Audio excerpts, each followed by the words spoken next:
चलिए आज समय में थोड़ा पीछे चलते हैं और मध्ययुगीन यूरोप के उस सामाजिक ताने बाने को समझते हैं जिसने सदियों तक लाखों लोगों की जिंदगी को एक शक्ल दी। ये एक बहुत ही दिलचस्प व्यवस्था थी। आइए इसकी गहराइयों में उतरते हैं।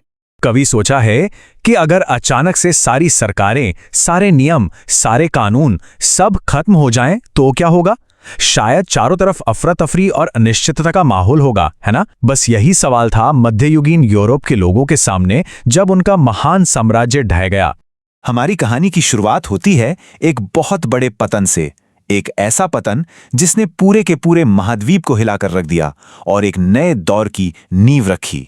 तो हुआ ये कि 5वीं सदी में जब ताकतवर रोमन साम्राज्य का पतन हुआ तो एक बहुत बड़ा पावर वैक्यूम, मतलब एक खालीपन सा पैदा हो गया। फ्रैंक्स और गोथ्स जैसी जर्मानिक जनजातियों ने इटली, स्पेन और फ्रांस जैसे बड़े इलाकों पर कब्जा तो कर लिया, पर कोई एक मजबूत सेंट्रल अथॉरिटी नहीं थी।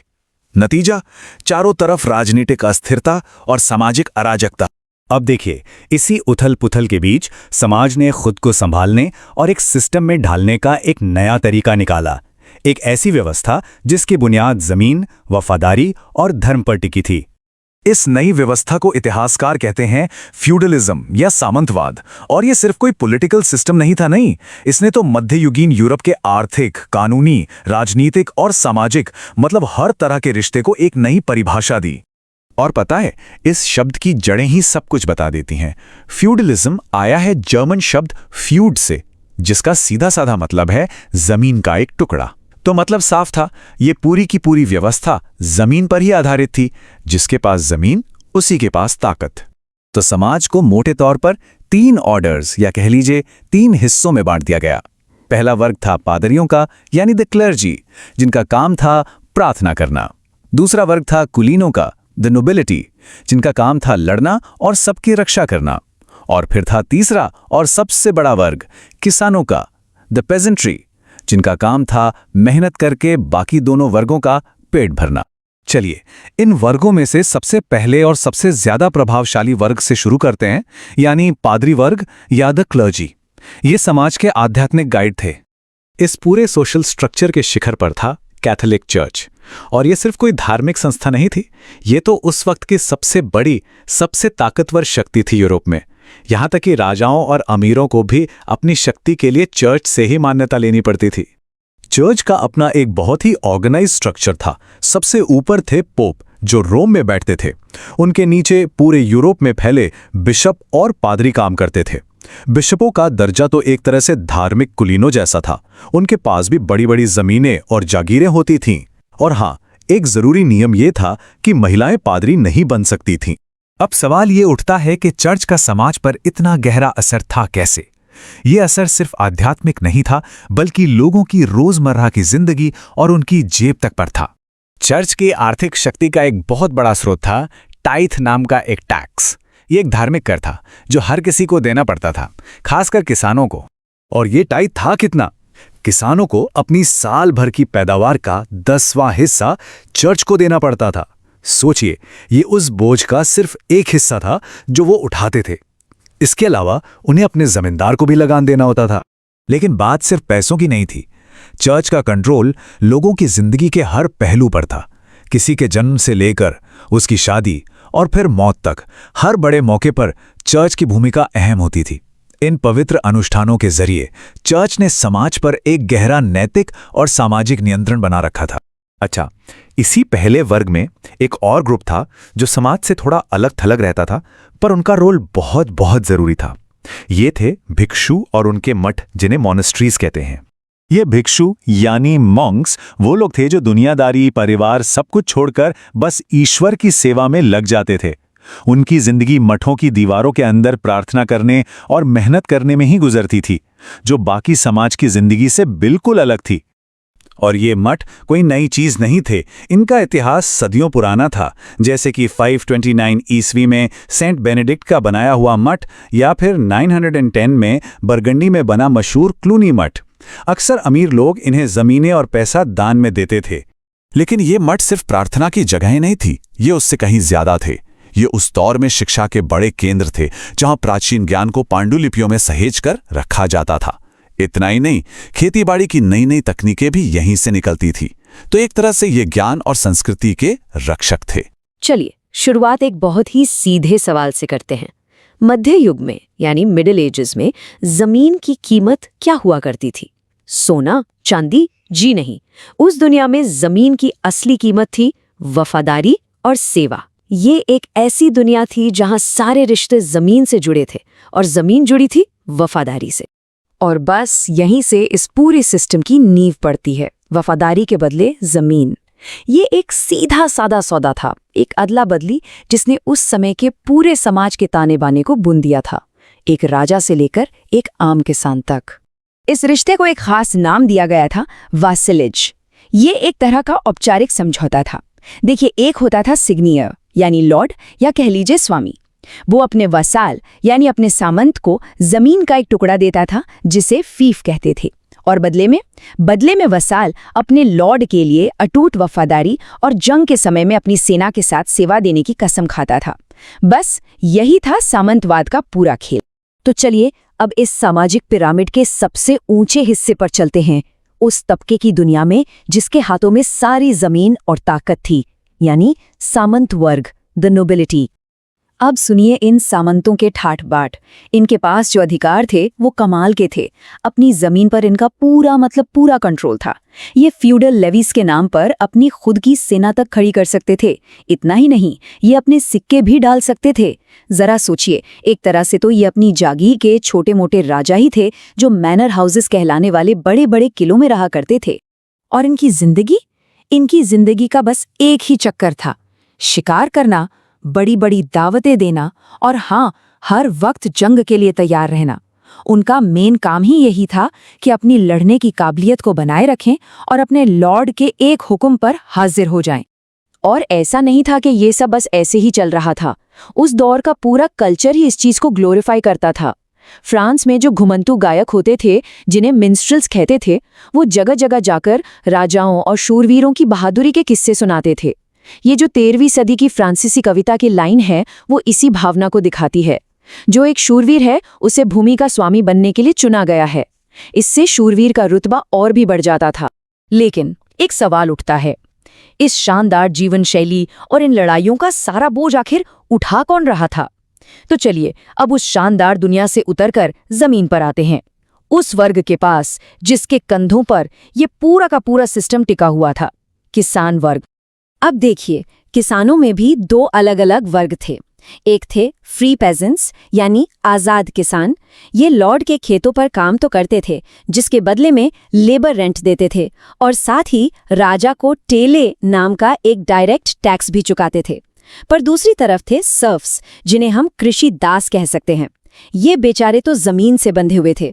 उन्हें लॉर्ड की प्रॉपर्टी समझा जाता था और वो उसकी इजाजत के बिना अपनी जमीन छोड़कर कहीं जा भी नहीं सकते थे। उनकी जिंदगी पूरी तरह से उनके मालिक के कंट्रोल में थी। तो ये सामंत और किसान, ये दोनों रहते कहाँ थे? इन सबकी दुनिया कहाँ आकर मिलती थी? इसका जवाब है मैनोरियल एस्टेट में।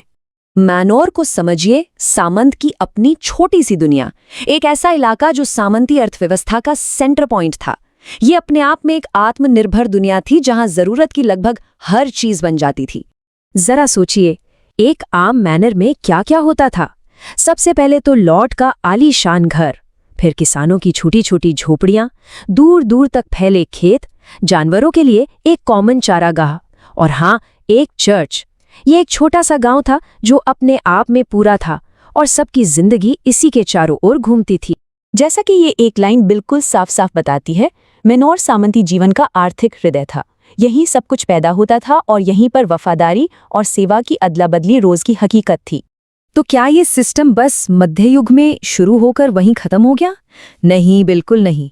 इसकी छाप बहुत गहरी थी और आज भी खासकर हमारी राजनीतिक व्यवस्थाओं में दिखाई देती है। चलिए इंग्लैंड का उदाहरण लेकर इसे समझते हैं। देखिए, एंग्लो सैक्सन जमाने में राजा कोई भी टैक्स लगाने से पहले अपने सामंतों और पादरियों की एक ग्रेट काउंसिल से सलाह मशवरा करता था। यही काउंसिल धीरे धीरे पार्लियामेंट बन गई, जो बाद में हाउस ऑफ लॉर्ड्स और हाउस ऑफ कॉमन्स में बट गई। राजा और सामंतों के बीच ताकत की ये खींचतान सदियों तक चली, जैसा हमें राजा चार्ल्स प्रथम के दौर में भी देखने को मिलता है। मतलब आज की कई लोकतांत्रिक संस्थाओं की जड़ें कहीं न कहीं इसी सामंती रिश्ते में छिपी हुई हैं। जरा सोचकर देखिए, एक ऐसी दुनिया जहां आप पैदा होते ही आपकी किस्मत तय हो जाती थी।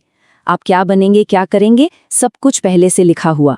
यही थी मध्ययुगीन यूरोप की हकीकत। एक ऐसी कठोर सामाजिक व्यवस्था जो 1-2 साल नहीं बल्कि सदियों तक चलती रही। और इसी पूरी व्यवस्था को हम कहते हैं सामंतवाद, या अंग्रेजी में कहें तो फ्यूडलिज्म। समाज ना 3 हिस्सों में बटा हुआ था। पहला, वो जो प्रार्थना करते थे यानी कि पादरी वर्ग। दूसरा, वो जो लड़ते थे, मतलब राजा और उनके योद्धा। और तीसरा और सबसे बड़ा वर्ग था वो जो काम करते थे, यानी किसान, जिनके कंधों पर बाकी दोनों वर्गों का बोझ था। तो फिर सवाल यही है कि इतनी मजबूत सदियों पुरानी व्यवस्था आखिर टूट कैसे गई? ऐसा क्या हो गया? चलिए आज इसी गुत्थी को सुलझाते हैं और एक एक करके इसके कारणों को समझते हैं। देखिए, कोई भी बड़ा बदलाव ना रातों रात नहीं होता। इस महासंकट के आने से बहुत पहले ही कुछ छोटे छोटे बदलाव हो रहे थे, इतने धीमे कि शायद किसी ने उन पर ध्यान भी नहीं दिया होगा। पर असल में यही बदलाव उस पुरानी व्यवस्था की नींव को अंदर ही अंदर खोखला कर रहे थे। ये बदलाव क्या थे? अच्छा, जैसे कि खेती के लिए ज्यादा से ज्यादा जंगल साफ किए जाने लगे। लकड़ी के पुराने हलों की जगह ले ली भारी भरकम लोहे के हलों ने। खेती का तरीका भी बदला, जिससे पैदावार बढ़ गई। और इसका सीधा नतीजा क्या हुआ? खाने को ज्यादा मिला तो आबादी बढ़ी, और जब आबादी बढ़ी तो छोटे छोटे शहर और बाजार बनने लगे। और यही शहर आगे चलकर सामंती व्यवस्था के लिए सबसे बड़ी चुनौती बनी। सब कुछ धीरे धीरे बदल ही रहा था कि फिर आई 14वीं सदी। और ये सदी अपने साथ एक ऐसा तूफान लेकर आई जिसकी किसी ने कल्पना भी नहीं की थी। एक के बाद एक कई मुसीबतें यूरोप पर एक साथ टूट पड़ी। इसे वाकई एक परफेक्ट स्टॉर्म कहा जा सकता है। यहाँ ना एक तरह का डोमिनो इफेक्ट शुरू हो गया। सबसे पहले तो मौसम ने दगा दे दिया। जलवायु ठंडी हो गई, जिससे फसलें बर्बाद होने लगी। इसका नतीजा 1315 आते आते यूरोप में एक भयानक अकाल पड़ा। लाखों लोग भूख से मर गए, और जो बच गए वो कुपोषण से बेहद कमजोर हो चुके थे।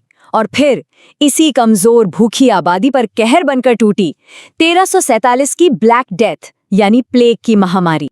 इस तबाही का पैमाना कितना बड़ा था, इसका अंदाजा आप इन आंकड़ों से लगाइए। 1300 में जहां यूरोप की आबादी करीब 7.5 करोड़ थी, वो 1400 तक आते आते सिर्फ 4.5 करोड़ रह गई। मतलब करीब करीब 3 करोड़ लोग महज 100 सालों में खत्म हो गए। सोचिए, इस एक झटके ने पूरे के पूरे समाज की नींव हिलाकर रख दी। अब जाहिर सी बात है, जब इतने सारे लोग मर जाएंगे तो इसका सीधा असर समाज और अर्थव्यवस्था पर पड़ना ही था।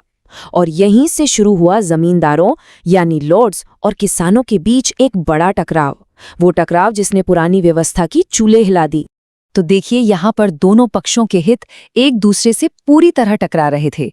लॉर्ड्स चाहते थे कि सब कुछ पहले जैसा हो जाए, उन्हें वही सस्ती मजदूरी मिले। लेकिन दूसरी तरफ थे किसान। अब मजदूरों की संख्या बहुत कम हो गई थी, तो जो किसान बचे थी उन्हें अपनी कीमत पता चल गई थी। उनके पास अब मोल भाव करने की ताकत थी।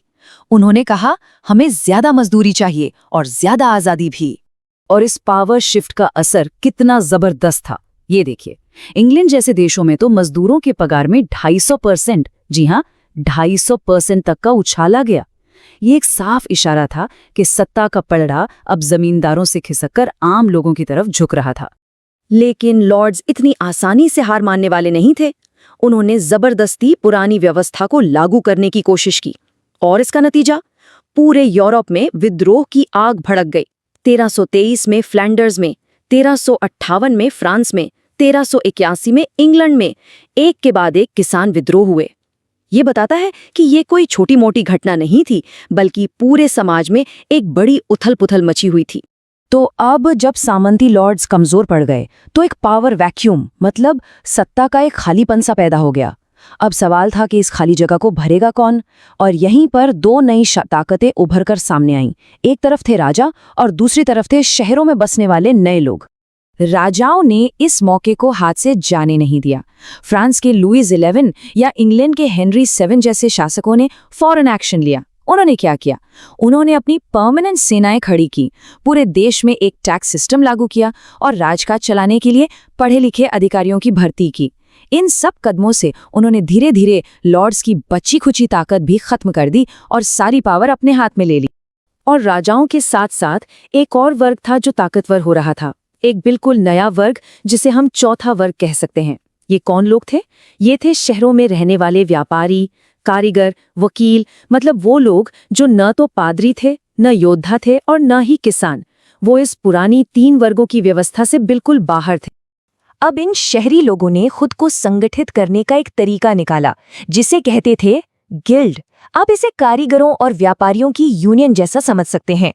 ये गिल्ड ही तय करते थे कि कोई चीज बनेगी तो उसकी क्वालिटी कैसी होगी, उसकी कीमत क्या रखी जाएगी और उसे बेचा कहाँ जाएगा। इस संगठन की वजह से ये लोग आर्थिक तौर पर बहुत ज्यादा शक्तिशाली हो गए। तो कुल मिला के इस पूरी कहानी का सार क्या है? एनसीईआरटी के हिसाब से जो 3 वर्गों वाली व्यवस्था थी वो भले ही गैर बराबर थी, लेकिन उसने समाज को एक तरह की स्थिरता दे रखी थी। पर फिर आर्थिक संकट आए, किसानों ने बगावत की, राजा ज्यादा ताकतवर हुए और शहरों का विकास हुआ। इन सब ने मिलकर धीरे धीरे सामंतवाद की जड़ों को कमजोर कर दिया और यहीं से आधुनिक राष्ट्रों के बनने की नींव पड़ी।